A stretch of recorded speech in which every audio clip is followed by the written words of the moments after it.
You have found this page because you or someone you know is suffering with a bulging, herniated, or degenerative disc and are experiencing back or neck pain, sciatica, pain down your arm or leg, or numbness and tingling. You may have tried numerous drugs, chiropractic, physical or massage therapy, dangerous spinal injections, or maybe even spinal surgery, just to discover it didn't work. The problem is that those treatments don't create healthier discs. It's that simple. Please listen closely. A symptom, according to Webster's dictionary, is something that indicates the existence of something else.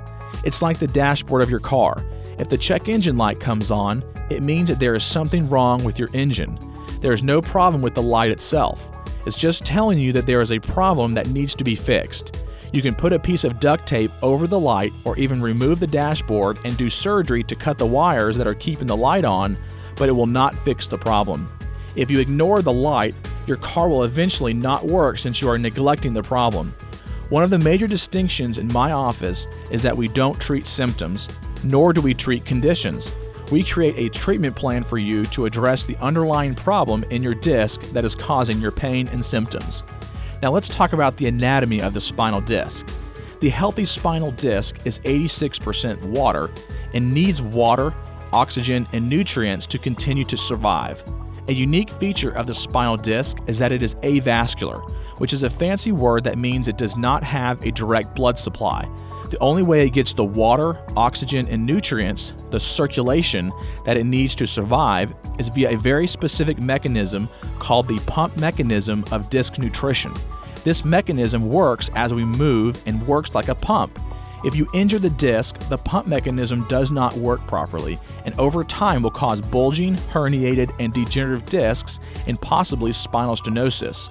So the main problem causing your pain and symptoms is the failure of the pump mechanism. Now, let's say we have a generic water pump providing water, aka circulation, to a plant. If one day that pump fails, it will cause a decrease in circulation to that plant. Well, what happens to any type of tissue, whether it be plant, animal, or human tissue, if it loses circulation? Exactly.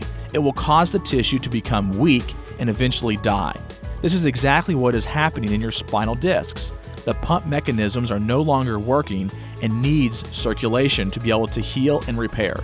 The treatment that we provide in our office will fix your pump mechanism that is not present in your injured spinal discs. So you have a decision to make here.